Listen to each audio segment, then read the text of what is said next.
In this video, we will explain the LeChatelier principle and we will identify the shift in equilibrium to an external stress using LeChatelier principle. So what is LeChatelier principle is, if a stress is applied to a system at equilibrium, the position of the equilibrium will shift in the direction which reduces the stress.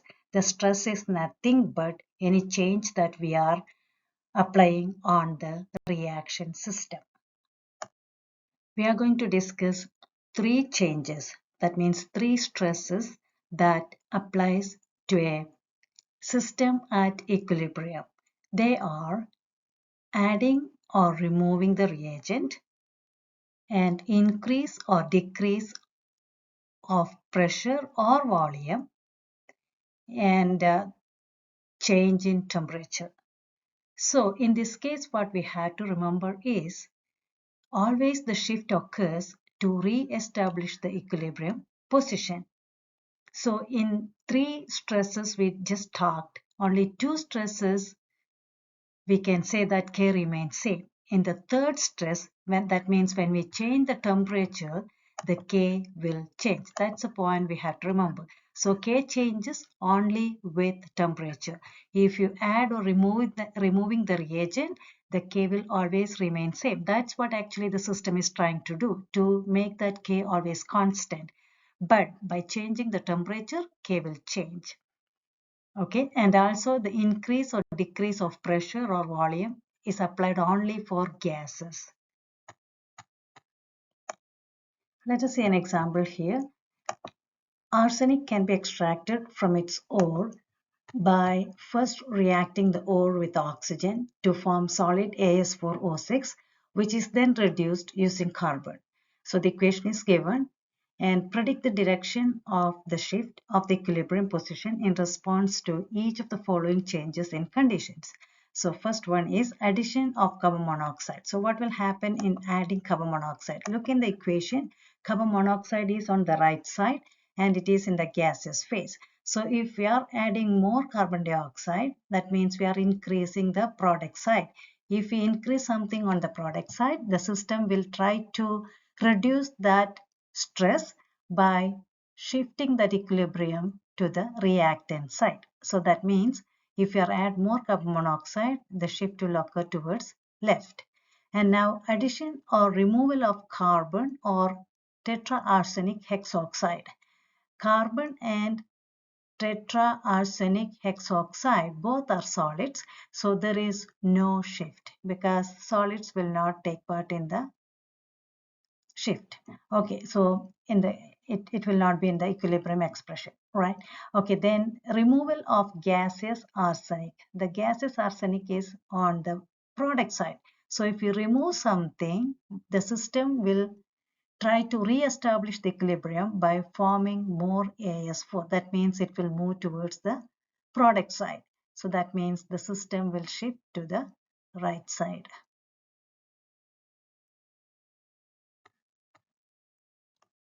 Now the second stress we were talking about, that is what happens when we change the pressure or volume of the container, the whole system. Okay, so let's go ahead and see that one. So in this case, we can see the container has a larger volume compared to B and C, right? So the number of particles in this one, that is nitrogen and hydrogen and 1 mole of ammonia. When we reduce the volume of the container, when we reduce the volume, what happened to the pressure is the pressure increases. So the pressure and volume are inversely proportional. So pressure increases when we reduce the volume. So we can see that the number of particles are coming closer. That creates more pressure. So what the system will do to re-establish the equilibrium and to reduce that stress, it will form more ammonia molecule. That means the number of molecules will reduce. So it will have less pressure compared to the container B.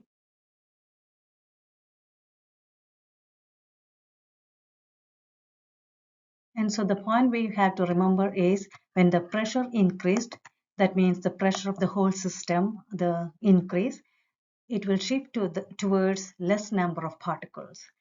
And again, remember that we are talking about gaseous particles. Okay, and then we can see that when the pressure is reduced, that means how can you reduce the pressure?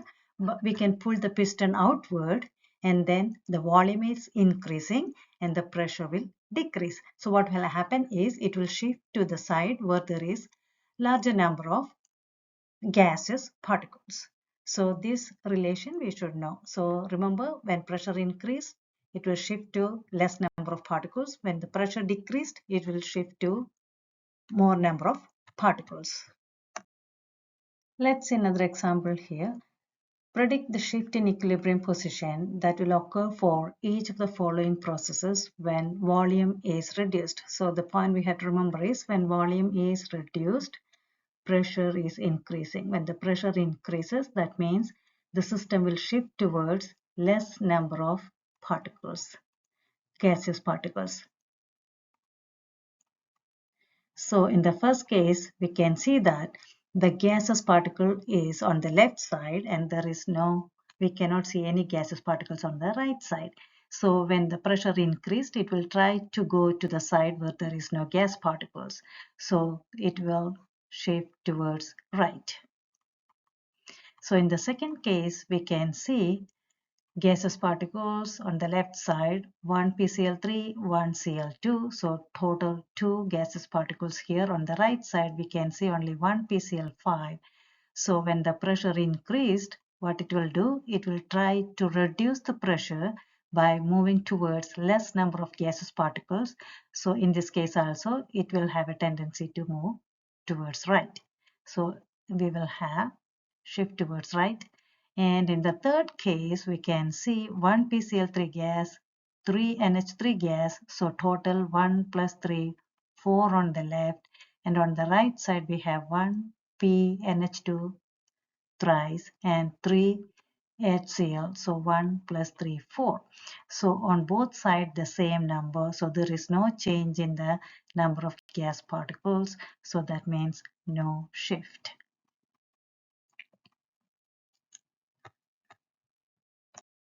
One more example.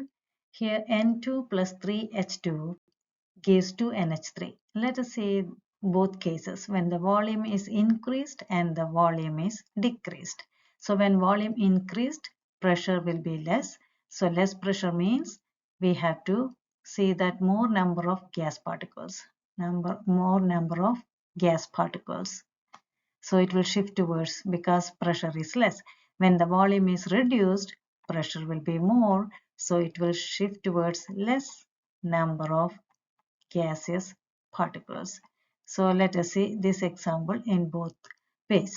So when the volume increased, we have on the left side 1 nitrogen and 3 hydrogen. So 1 plus 3, we have 4. And on the right side, we have 2. All are gaseous phase. All right. So in this case, when we had to look for the more number, so that means on the left side we have more gas particles, so it will shift towards left. And in the second case, definitely it will shift towards right because less number of gas particles. It will try to reduce the pressure by forming more ammonia because it has only 2 moles. Whereas if it is in the reactant side, we will have 1 nitrogen and 3 hydrogen, so 4 moles. So it will be having more pressure if it is shift towards the left. So when the pressure is high, it will have a tendency to reduce it by forming more ammonia because less number of gases particles. Now the third type of stress, that is change in temperature. In this case, the K value can change because the temperature is changes. Only temperature can change the K value. Okay, so let us see this example. And also remember, we have exothermic reaction and endothermic reaction when we talk about temperature, right? Okay, so we can express the exothermic and endothermic in two forms by putting the delta H value separate or just by adding the heat to the equation. So how can I write the first one in terms of writing the heat? So N2, which is in gas form, plus oxygen will give us 2NO gas. So since this is a positive value, that means heat is adding to the left side. That means it is endothermic. Okay, so that means I have to put that number here, or I can just put heat because number doesn't matter in this case. All right, so we are just predicting the shift. So in the second case, this is a negative value. That means it is an exothermic reaction. For the exothermic reaction, what can I do? I can put heat on the right side. So SO2 gas plus O2 gas, we will have 2SO3 gas. Since it is exothermic, I have to put heat on the right side. So it's a good way to write that heat in terms of equation as a product or reactant so that we can easily predict the shift. So in the first case, it is asking about the K changes and the temperature increased. So in the first case, if you are increasing the temperature means we are adding something to the reactant side. So if you are adding heat to the reactant side, it will have a tendency to reduce that stress by moving towards right. That means in this case, the system will shift towards right. So if it is shifting towards right, in the case of A, what happened to the K value? We know concentration of product divided by concentration of reactant. So when the product increases, what happened to the K value? So we will have a higher K value. So that means it increases. Okay, and now in the second case, what happens? In the second case, we have exothermic reaction. So when you add something on the right side, the product side, it will have a tendency to reduce it by moving towards left. That means we will have more reactants. So product will be less and then we will have more reactants. So that means we will have a smaller K value. That means K value decreases in an endothermic reaction when we add more heat to it. All right.